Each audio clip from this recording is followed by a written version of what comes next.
Vamos a seguir hablando de economía, en este caso de producción. Terminó el dólar soja en la jornada de ayer, contábamos, y vamos a hablar con Salvador Vitelli. Grabamos una nota hace un ratito nada más con él, con el economista de Adelia María. Así es. De gran repercusión en las redes, ¿no? Sí, tenés. Tiene gran repercusión con sus trabajos, con sus datos, está muy activo. Bueno, hablamos un ratito sobre el balance de este dólar soja, la última jornada con este salto monumental de liquidaciones de 1.000 millones de dólares, que le permitió al gobierno redondear los 5.000 millones que buscaba. Y también le preguntamos por esta medida del Banco Central, Así es. que se había conocido hacía minutos nada más. Escuchamos a Salvador Vitelli. Bueno, Salvador, finalmente llegó, empieza a vencer ya el dólar agro 3 o el dólar soja 3 en realidad. Y sobre el final tuvo un movimiento brusco, ¿no? De mucho ingreso, mucha liquidación en la jornada de este miércoles 31, que originalmente era el día de vencimiento. Dio un salto los ingresos y el gobierno logró llegar a su meta de los 5.000 millones de dólares. ¿Por qué se dio esta última jornada tan masiva en ingreso de dólares? Bueno, muchas gracias por la invitación primero y la verdad que con respecto a tu pregunta es difícil diagnosticar qué fue realmente lo que pasó, por lo menos qué hubo allí entre líneas el día último de esta jornada, porque pensemos que el promedio de liquidaciones venía hasta la rueda de ayer en 126 millones de dólares y el miércoles como último día de dólar agro aplicable a soja, se liquidaron 1.057 millones de dólares, lo cual es un aumento más que considerable. Hay muchas hipótesis con respecto a esto de qué pudo haber pasado, si hubo algún comentario que haya hecho de parte de economía para que se aceleren las liquidaciones y así llegar a la meta.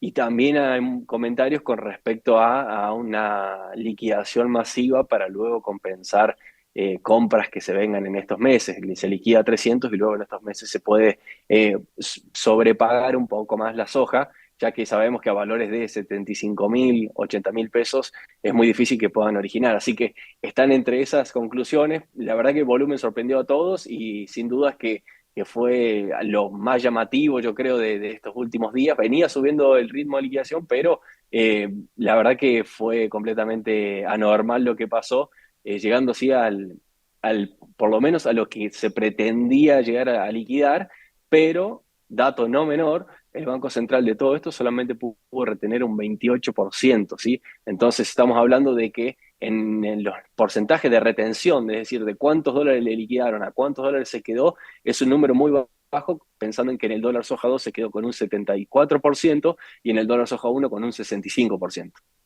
¿Por qué pasa esto? ¿Por qué se queda con tan poco ahora?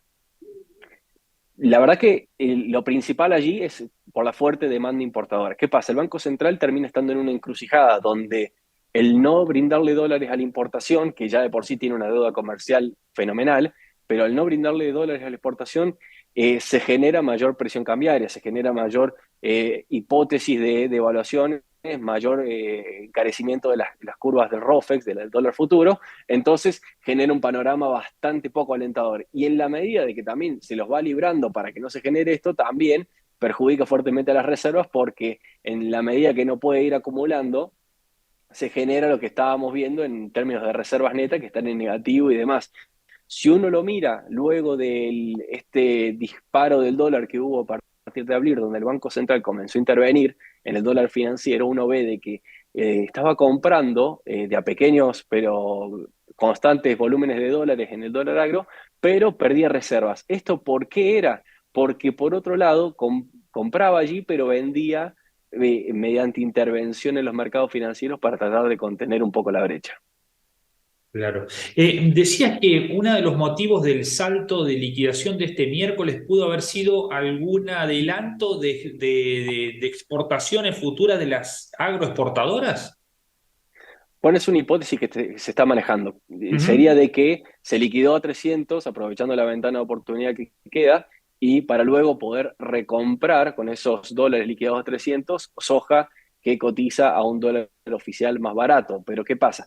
La soja, medían dólares aplicables a soja, que estaba en 316 dólares según la pizarra que marcó a 95.000 pesos, eso daba hoy una soja de 75.000 al tipo de cambio oficial. de 316 por el tipo de cambio oficial da una soja de 75.000. A esos valores es muy difícil que vayan a poder originar. Entonces lo que se estaba planteando allí era de una posible de una sobreliquidación para poder luego recomprar soja más cara en dólares, llegando a valores de 80.000, 85.000, sin incurrir en la pérdida, en el quebranto que ocasionaría pagar esos valores de soja cuando el valor teórico de pago está en torno a los $330 por tonelada. Entonces esto da un valor de 80.000, 82.000 pesos, lo cual, bueno, dista bastante del precio que se estaba ofreciendo con el dólar agro, ¿no? Que estaba en 100, 110 llegó a estar, y ahora estos últimos días estaba en 95, 93.000 pesos incluso. Claro, ¿qué pasa hoy y mañana continúa? Porque ahí había como una duda, ¿no? ¿Qué pasaba el 1 y 2 de junio? Bueno, a mi entender, en el 1 y 2 de junio lo que estaba abierto era la posibilidad del ingreso de declaraciones juradas y liquidaciones primarias y secundarias de grano recurrentes a operatorias que se hayan hecho con anterioridad. Es decir, se le da una ventana de oportunidad para que se terminen de documentar y hacer todo el papelerío, hablando burdo, ¿no? Para que se haga eso con respecto a operaciones concertadas hasta el 31/5.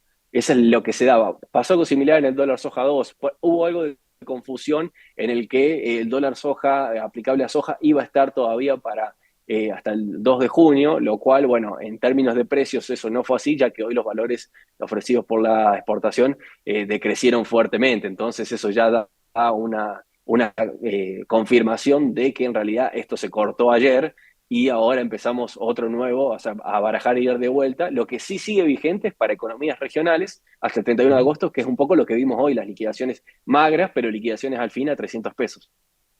¿Cuál Bien. puede ser la dinámica, Salvador, en el resto del año de acumulación de reservas del Banco Central? ¿Tiene posibilidades en este contexto de robustecer la reserva o va a ser una pelea diaria como la que estamos viendo?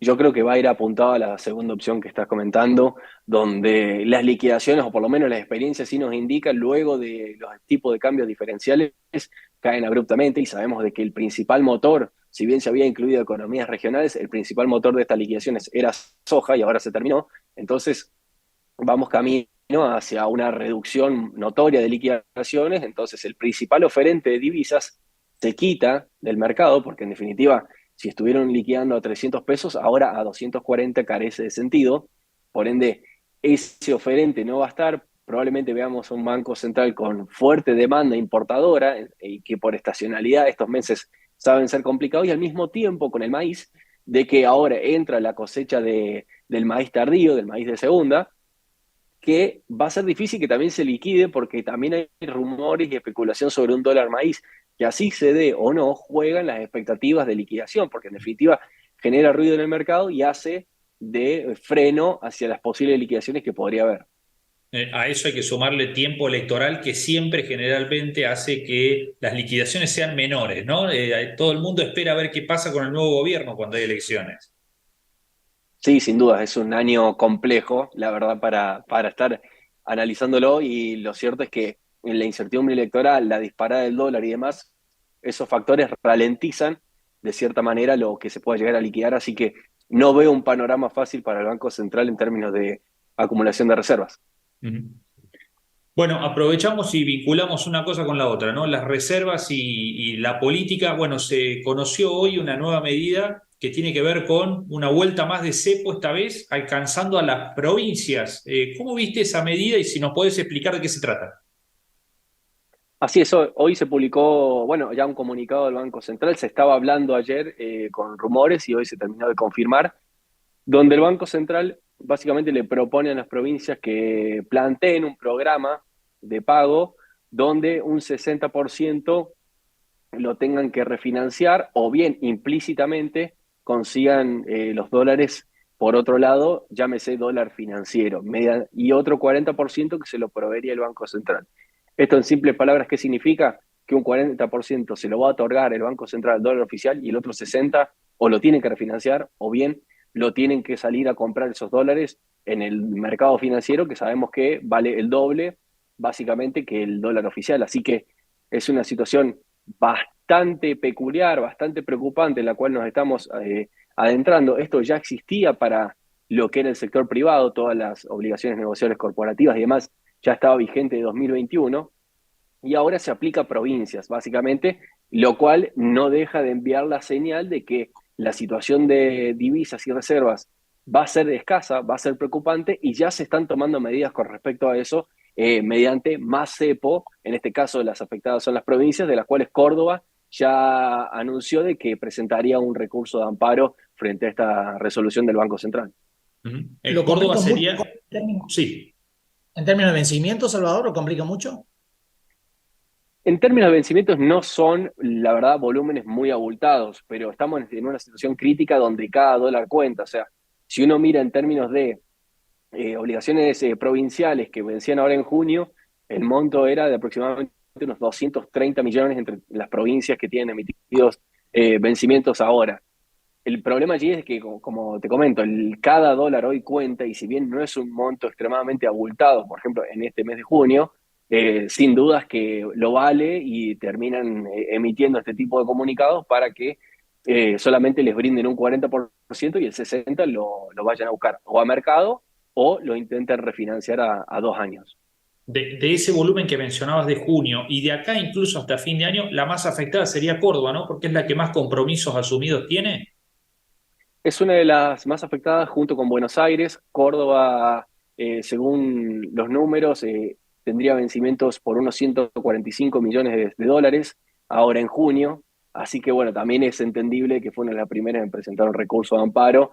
Y lo cual, bueno, no deja de llamar la atención ya que esta medida estaba vigente de 2021 en las entidades privadas y conocido hoy el decreto básicamente Córdoba presentó el recurso de amparo, lo cual, bueno, es llamativo y de cierta manera muestra esta intención de Córdoba de, aunque sea, apelar a la justicia e intentar de que se le reconozca por los dólares el dólar oficial. Bien.